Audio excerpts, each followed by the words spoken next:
Here you see you and your twin flame going forth, although the polarity of the causal bodies is uniquely, again, a plus and minus sphere, because it is always in the balance of the yin and yang, or alpha and omega. For the purposes of holding the balance of the Father, Mother, God, they assume a masculine or feminine connotation. Going out in these lifetimes, we do switch. Sometimes one twin flame is the male, the other is the female, and then the reverse is the case.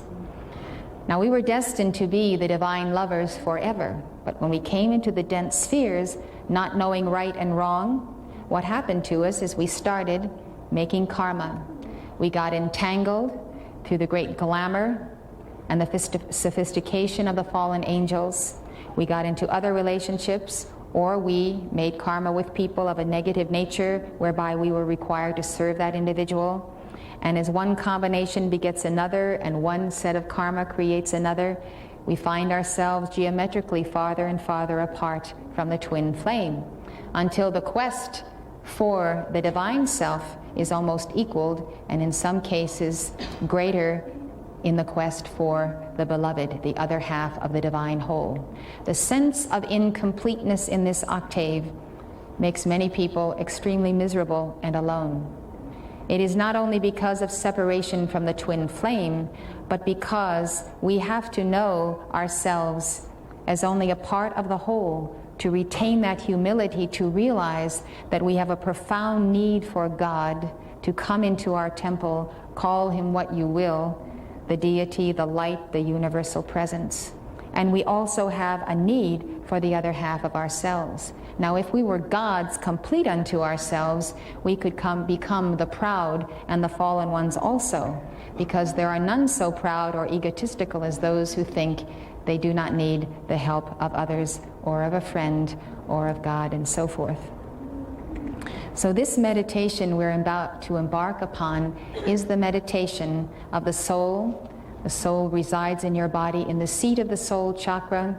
It's the chakra between the navel, the solar plexus, and the base of the spine. That happens to be the chakra of the seventh ray and the seventh age of Aquarius.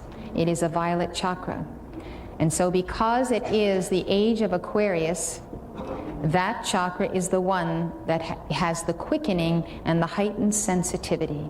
So the soul, as the psyche in all of us, is coming alive, coming to the full awakening of who we have ever been, what we are now, and what we must do to fulfill our destiny. The meditation I'm going to give with you was dictated by the Ascended Master El Morya many years ago to my late husband Mark Prophet, who is also my beloved twin flame. He began this movement called by El Morya to found it in Washington, D.C. in 1958.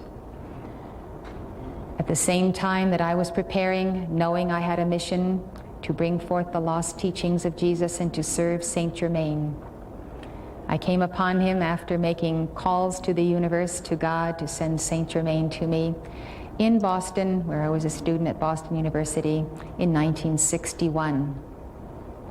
Mark Prophet then was a messenger of the Great White Brotherhood and of the Ascended Masters. He wrote down a book from beloved El Morya, who's the Master M, who also participated in founding Theosophy with K.H. and Dwal Kul.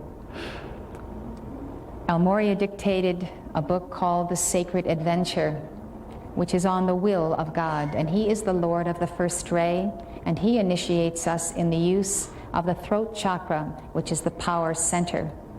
The first ray is the ray of government and the economy, of statesmen, of administrators, and those who are comfortable in wielding power.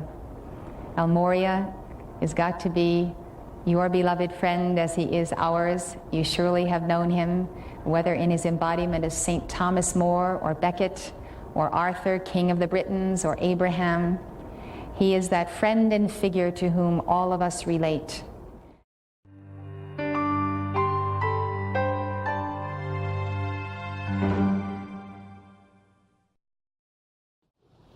Lord Krishna is the divine lover of your soul and the great healer of your soul.